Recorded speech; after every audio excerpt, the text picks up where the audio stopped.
윤석열 정권의 추악한 독재 민낯이 만천하에 드러났습니다. 검찰이 이재명 전 대표를 비롯한 야당 정치인과 언론인 등 수천 명을 상대로 전방위적 통신 사찰을 해왔던 사실이 드러났습니다. 국민과 야당 탄압에 눈이 멀어 간이 배 밖으로 나왔습니까? 더구나 검찰은 이재명 전 대표가 암살미수 테러로 병원에서 사경을 헤매고 있던 시기에 통신 사찰을 강행했습니다. 윤석열 대통령은 후보 시절 수사기관의 통신 조회에 대해 불법 사찰이다, 게슈타포나 할 짓이라고 말했던 당사자입니다. 그 말대로라면 윤석열 정권이야말로 게슈타포가 판치는 나치 정권입니다. 총선 직전에 야당과 언론을 상대로 광범위하고 조직적 정치 사찰이 자행됐던 배경이 무엇인지 윤석열 대통령이 직접 국민 앞에 해명해야 합니다. 더 이상 검찰에게 자정작용을 기대하기가 힘들다는 사실이 또다시 확인된 만큼 강력한 검찰개혁을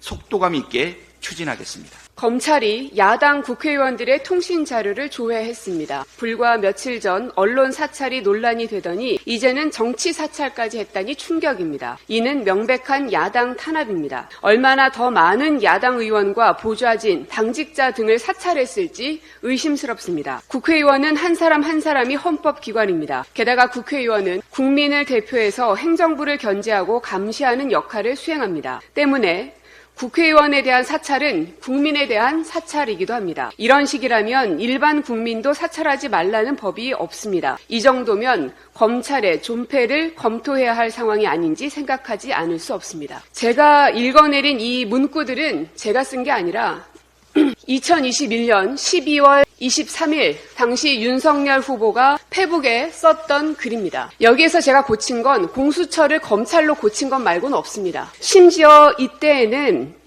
이렇게 하면 일반 국민도 사찰하지 말라는 법이 없다고 얘기하셨던데 지금은 어떻습니까? 일반 국민들까지 무자비하게 사찰하고 있는 게 드러나고 있습니다. 무려 3,000명입니다. 야당 정치인은 말할 것도 없고 언론인들, 심지어는 해당 보도를 한 기자의 친인척과 동문 등 일반 시민들까지 무차별적으로 통신 자료를 조회한 것으로 드러났습니다. 자, 그럼 지금부터 저희는 검찰의 무리한 정치 수사를 자행하고 있는 특수부를 비롯해서 검찰 조직에 대한 존폐를 검토해도 되겠습니까? 이번 통신 조회는 부정부패나 비리 연루도 아닌 윤석열 대통령 명예훼손입니다. 정당한 언론 보도에 대해 검찰이 대통령 명예훼손이라는 혐의를 붙여 수사한 것부터가 무리수였습니다. 언론에 재갈을 물렸고 야당 정치인들은 수사로 죄다 잡아넣고 이제 남은 건 무엇입니까? 이젠 대통령에게 무언가를 기대하는 것조차 사치스럽습니다. 대통령이 독재자의 길을 가는 걸 막을 수 있는